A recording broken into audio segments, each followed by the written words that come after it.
பிரியாணி ரொம்ப தீஞ்சு போயிருக்கேடா. பிரியாணி தீஞ்சுதால பரவாயில்ல பாஸ், நானே சாப்பிட்டுக்கிறேன். தீஞ்சு போனது மீஞ்சு போனல தின்னு தின்னு பழைய குப்பலாரி மாதிரி ஆயிட்டியேடா.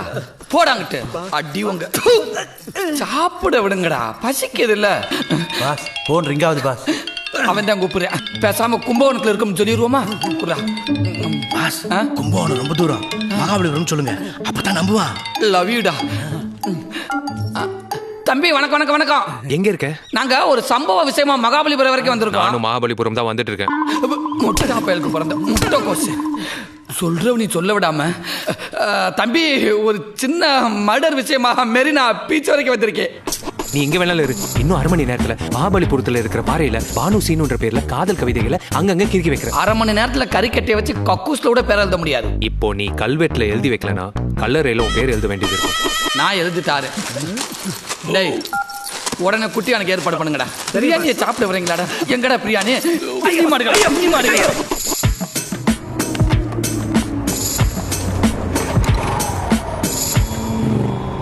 ஹலோ, ஏன் இவ்வளோ ஸ்லோவாக போறீங்க? கொஞ்சம் வேகமாக போங்க. வேகம் முக்கியம் இல்ல, விவேகம் தான் முக்கியம்னு ஆக்சிடென்ட்ல சேர்த்து எங்க தாத்தா சொன்னாருங்க. அதுக்கு குட்டி யானையெல்லாம் கிராஸ் பண்ணுறதுக்கு ஸ்லோவாக போவீங்களா? குட்டி யானை?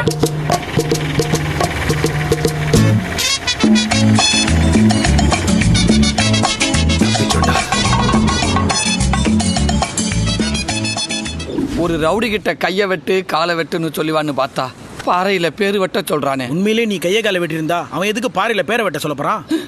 டேய் எல்லாரும் ஆளுக்கு ஒரு கவிதையை பாறையில எழுதுங்கடா. டேய் டேய் என்னங்கடா தலையை தொங்க போட்டு நிக்கிறீங்க? எழுத தெரியாதா? படிக்கவே தெரியாது பாஸ். ஏதோ பால்வாடி வரைக்கும் போய் படிச்சதுனால பாறையில பேர் எழுதுற லெவலுக்கு அது வளர்ந்துருக்கேன்டா. பெறா இதத்தை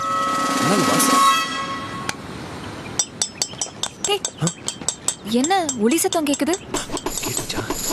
கேக்குதுல கேக்குதுல?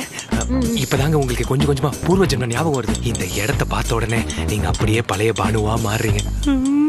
பாஸ் என்னடா வந்துட்டாங்க?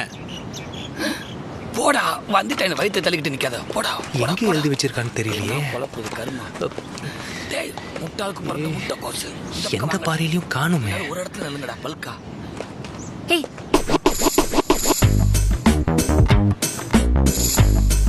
நம் காதல் பயணம் மற்றும் ஒரு தரித்திரம்னு எழுதிருக்கு. தரித்திர புடிச்சு சரித்திரம்னு தானே எழுதிருக்கணும். ஆத்தாடி தொண்டையிலே இறக்கிடுவேன். சொதப்பிட்டானே. சரி சமாளிப்போம். ஒண்ணு இல்லைங்க, நம்ம ஒன்னா சேர்ந்திருந்தோம்னா சரித்திரம், சேரலையா அதான் தரித்திரம்னு எழுதிப்போம். கவலைப்படாதீங்க, இந்த ஜென்மத்துல ஒண்ணு சேர்ந்து அது சரித்திரமா மாத்திருவோம். சரி, இந்த பாறையில வேற எங்கேயாவது எழுதிருக்கான்னு போய் பார்க்கலாமா? பார்க்கலாமே.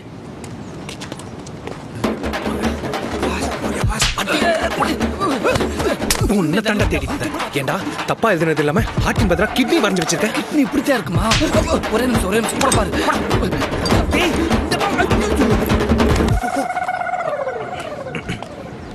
இங்க வேற யாரோ இருக்கிற மாதிரி தோணுது. தோணுதுல ஒண்ணு இல்லைங்க, போன ஜென்மத்துல நம்ம இந்த இடத்துக்கு வரும்போது நிறைய லவர்ஸா இருந்தாங்க. அந்த ஞாபகம் தான் உங்களுக்கு வந்திருக்கு. இன்னொரு இடத்துல பார்க்கலாமா? வாங்க. டேய் பாறை தூக்கிட்டு மேல வாங்க. டேய் எதை பானையை தூக்கிட்டு வாங்குற மாதிரி சொல்ற? தூக்குங்கடா. என்ன இல்லடா இறக்குங்கடா. பாறையை தூக்குங்கடா.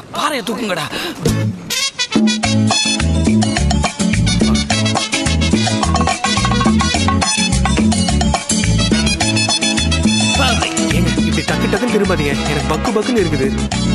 பாஸ் ரொம்ப வெயிட்டா இருக்கு, அவனையும் கூப்பிடலாமா? செருப்பால் அடிப்பேன்.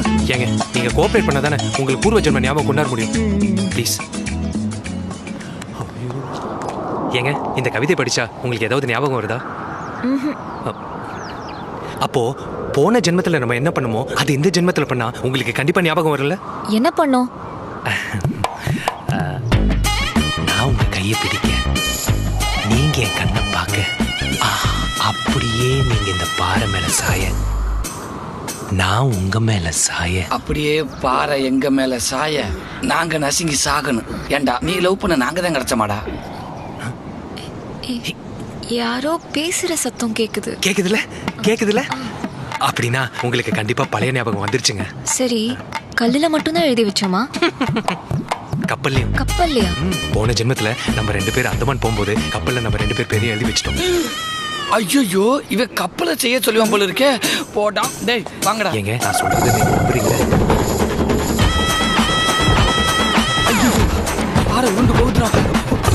ஒரு 20% நம்புறேன்.